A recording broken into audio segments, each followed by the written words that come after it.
একবার, হ্যাঁ জাস্ট একবার ভাবুন তো, আপনার চোখের সামনে যদি আপনার কিংবা আপনার পরিবারের কারো কলিজা টেনে ছিঁড়ে বের করা হয়, আপনার কেমন লাগবে এবং আপনার সিরিয়াসনেস কতটা বেড়ে যাবে তাকে আক্রমণ করার জন্য। WhatsApp guys, this is Sai back with another video. কেমন আছেন সবাই? আশা করি ভালো আছেন।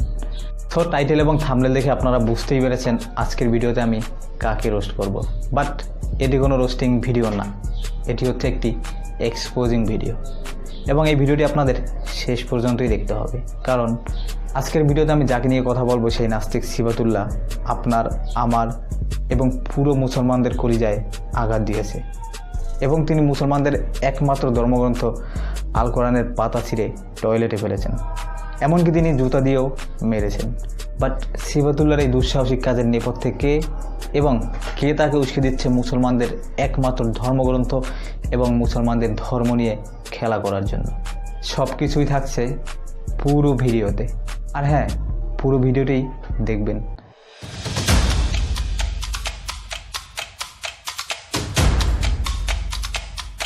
প্রথমত নাস্তিক সেবাতুল্লাহকে নিয়ে কথা বলার আগে আমাদের জেনে আসতে হবে নাস্তিক কি, কে এই সেবাতুল্লাহ এবং কারা এই সেবাতুল্লাহকে মিডিয়া জগতে প্রেজেন্ট করেছে। বেসিক্যালি নাস্তিক হচ্ছে এথিজম, যারা কোনো ধর্মে বিশ্বাস করে না এবং আল্লাহ, গড, ভগবান বলে কিছু আছে সেটাও তারা অস্বীকার করেন। কিন্তু আমরা যাদেরকে নাস্তিক বলি তারা আসলেই কি নাস্তিক? না, তারা নাস্তিক নয়, তারা হচ্ছে ইসলাম বিদেশি। কারণ যারা আসল নাস্তিক তারা মুসলিম, হিন্দু, বৌদ্ধ, খ্রিস্টান স্পেসিফিক কোনো ধর্মকে নিয়ে কথা বলে না এবং কোনো ধর্মকে আঘাত করে না। কিন্তু সিফাতুল্লাহ, তসলিমা নাসরিন, লোপা, মুফাসসির যাদেরকে আমরা নাস্তিক বলি তারা আসলে নাস্তিক নয়, তারা হচ্ছেন ইসলাম বিদেশি। কারণ তারা শুধু একটি ধর্মকেই অবমাননা করে এবং সেটি হচ্ছে ইসলাম। ইসলাম নিয়ে কটূক্তি করেন এবং মুসলমানদের ঐতিহ্য নিয়েও তারা নোংরা কথা বলেন।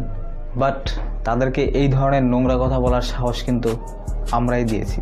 সিফাতুল্লাহর আত্মপ্রকাশ ঘটে ফেসবুক লাইভে অশালীন কথাবার্তার মাধ্যমে এবং আমাদের প্রচুর শেয়ারের মাধ্যমে, এবং প্রত্যাহিরণের আজের টিম সিফাতুল্লাহকে নিয়ে একটি গান বানিয়েছিল যেটা প্রচুর পরিমাণে ভাইরাল হয়, সেখান থেকেও তিনি পরিচিতি লাভ করেন।